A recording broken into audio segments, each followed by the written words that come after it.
always thought I was too stupid, or I was too short, I'm not quick enough.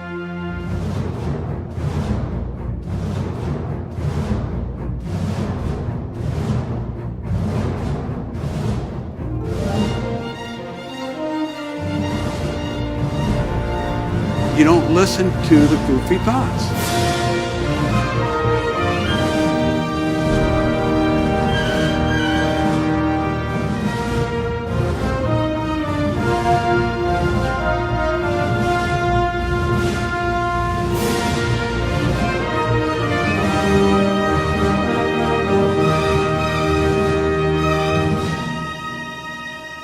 Believe in everything you do, everything.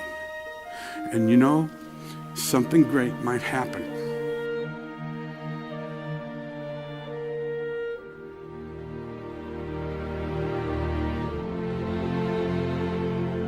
You're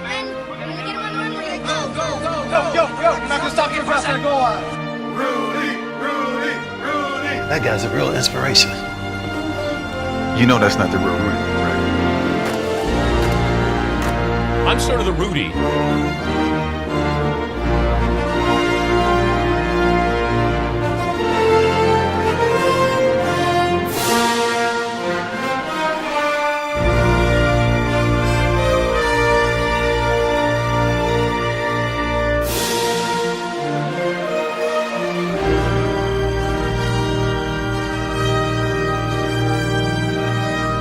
There was a guy played with us, his name was Pat Sarb. And kind of an interesting story because Pat did go in to see Coach Devine. Could you have Rudy dress in my spot? And of course, he agreed to do it. 20-some years later, his young son walked on and wore Rudy's number 45. You know, it starts with a dream, and it's always too soon to quit.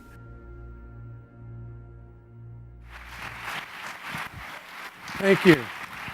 Appreciate it. How many people have not seen the movie Rudy? I'm just curious. Raise your hand. You're the only one? Give me that hat right there. Just give me that. I'm going to throw the hat out. I want you to, if you wear this hat where you watch the movie, there you go. I'm the real Rudy. Yeah. A lot of people want to know what the real Rudy looks like because they see Sean and then he plays the Hobbit in Lord of the Rings. And here I am. You know, it's funny, and I'm back in Washington, D.C. I remember now, when you graduate from high school, third in your class from the bottom, you wonder what's going to happen to you. You're going to go to work, then you go in the Navy, and you come back to work, then your friend dies, then you need a critical decision. And that's what I'm going to talk about today. Critical choices are so important, and we all have them. My critical choice came in 1994, actually. It really did, because I got this goofy thought, and goofy thoughts stop you from being great. Whatever that goofy thought may be. I overcame my goofy thoughts by joining the Navy. And the drill instructor came by and got really excited watching me fold underwear and shine my shoes and put my foot locker in order. He says, "Son, where did you learn that?" I said, "Well, I had to." He says, "Then you're the leader of all these shipmates." I said, "A leader?" I became a leader because I knew how to fold underwear. Only reason I had to fold underwear because I got bad report cards. When I got bad report cards, I had to fold underwear. Does that make sense? And shine my brother's shoes. I'm one of 14. There's a lot of shoes I shined, so I learned how to do the little things good. My point is, all those little lessons you learn will affect you in a decision. See, in 1994, I'm sitting at home in South Bend, Indiana, and the phone rings. And the call comes from the White House. I said, "Rudy here." He said, "Rudy, this is Nicole. Oh my God, you won't believe what happened last night." I said, "What, Nicole?" We hired Nicole.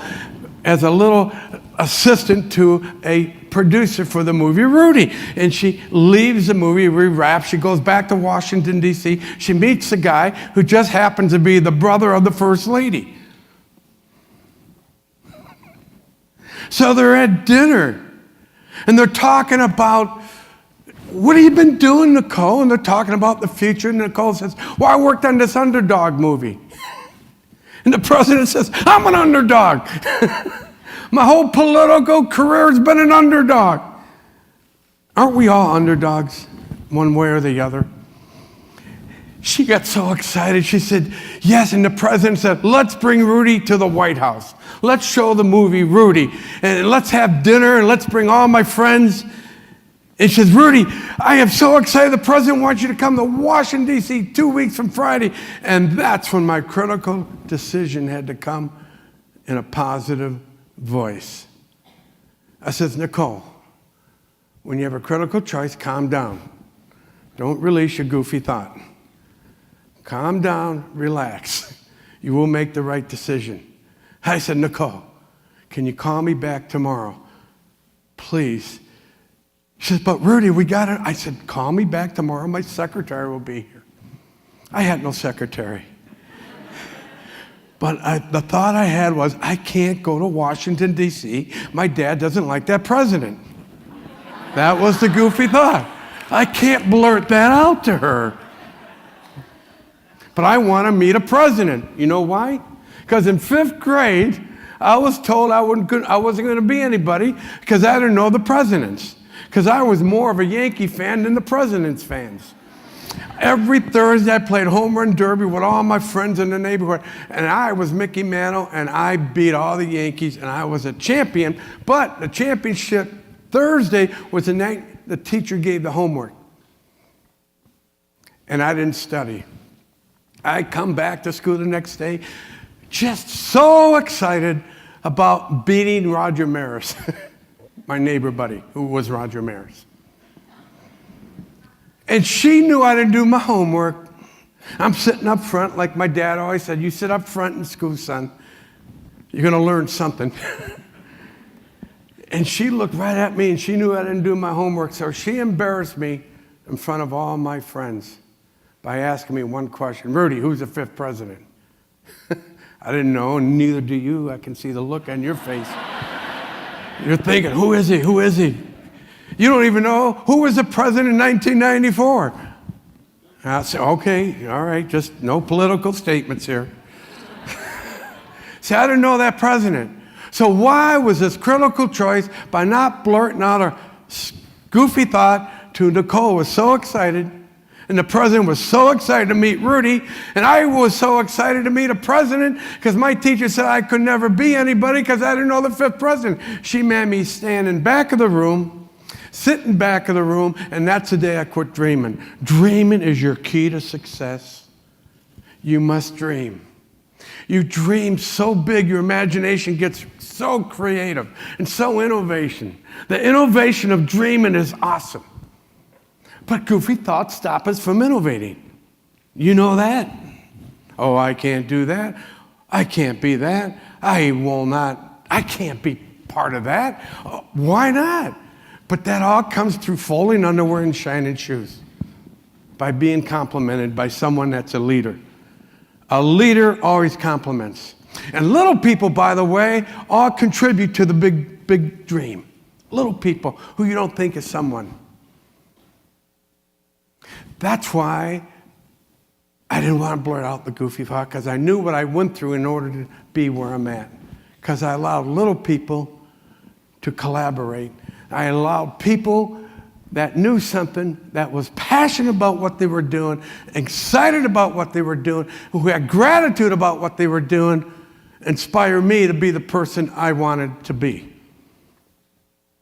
And the truth is, it could be the person next to you, it could be the person outside this door, it could be the person in your hotel, it could be the person on the plane, it could be anybody that's positive that will just give you a look of encouragement that will make you feel good and powerful.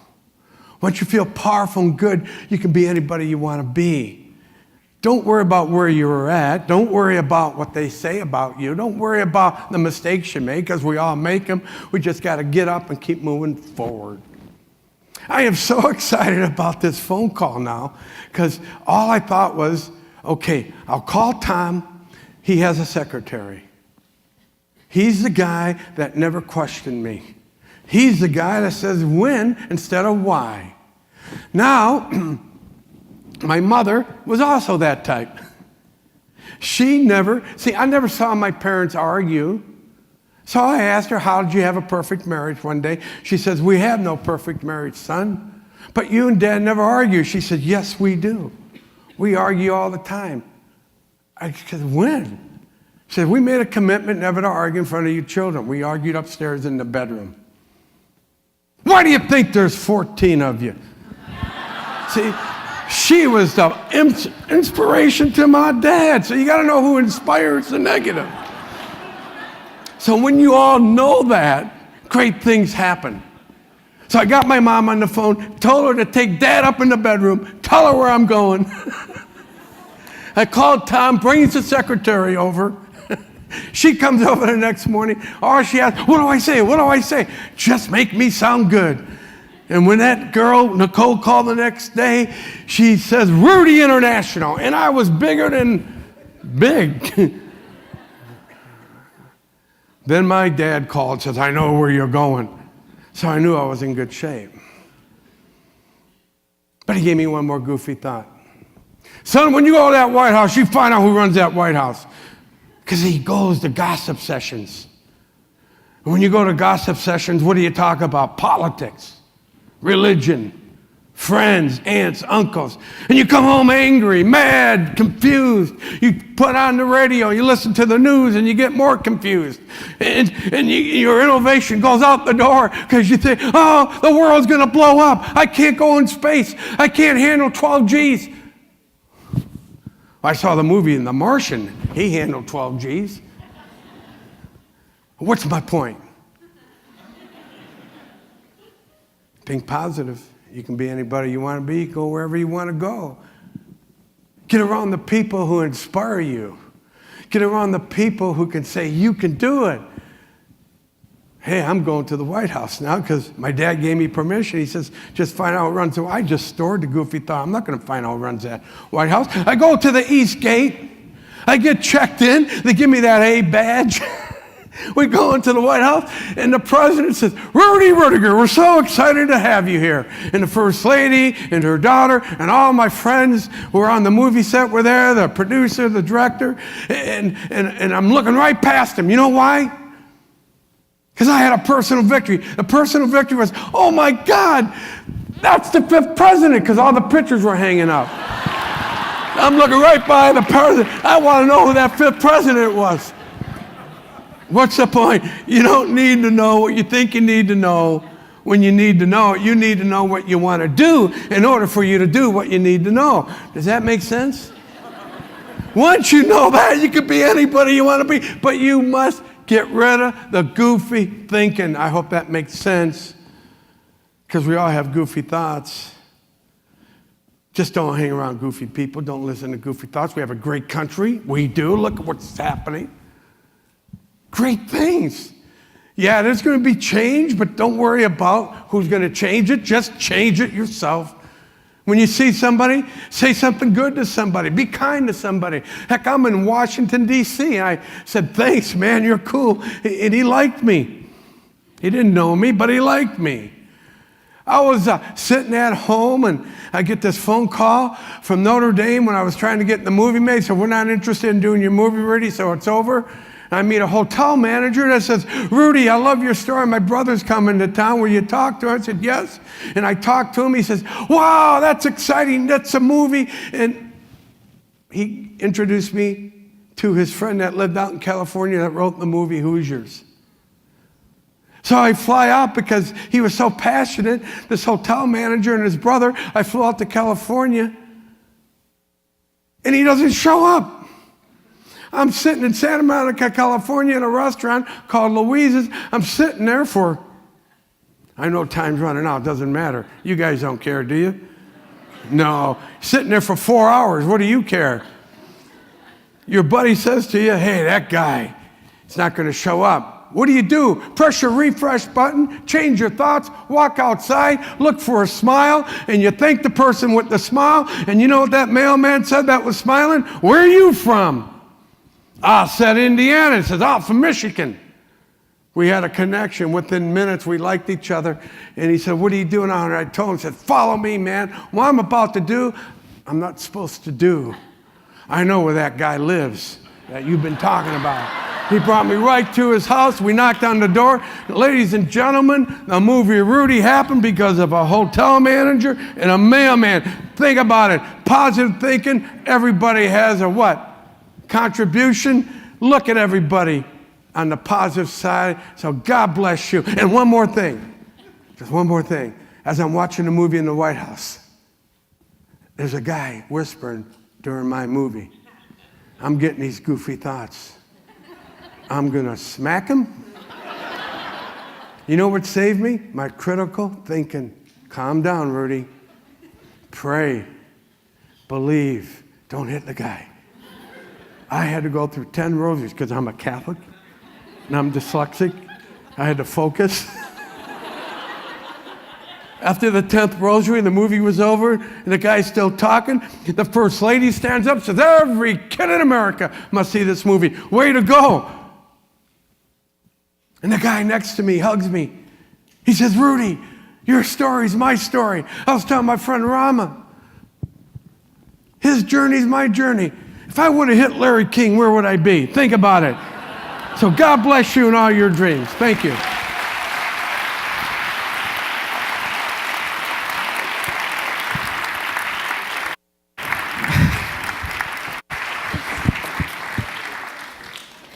Thank you, Rudy.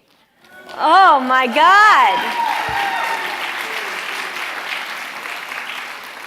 Today's session was about the word encourage, but it could just have easily been about the word inspire. Thank you to Michael, who inspired us to make sure we throw open the doors of opportunity for those who come after us.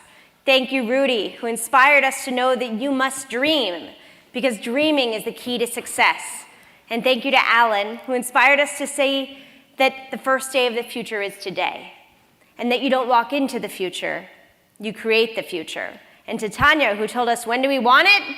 Now. So thank you to all of our wonderful speakers again.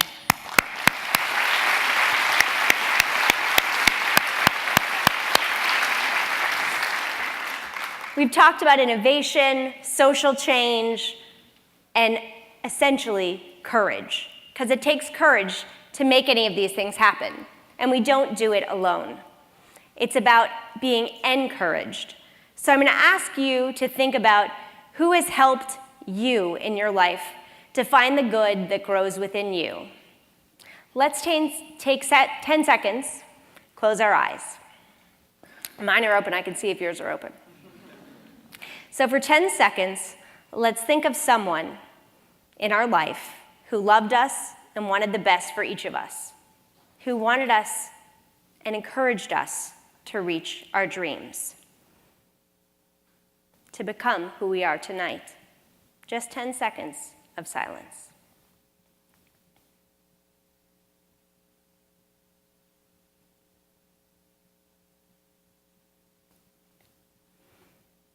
You can open your eyes. Now, no matter where that person is tonight, either here, maybe it's Rudy, maybe it's your parent or a boss or a coach or a teacher, or maybe it's the president. No matter where that person is, whether they're here or in heaven, imagine how pleased they must be of the person you are here and the person you want to be, and that you thought of them right now. To quote Ralph Waldo Emerson, our chief want is someone who will inspire us to be what we know we could be. Thank you to our speakers for inspiring us to realize all we can be.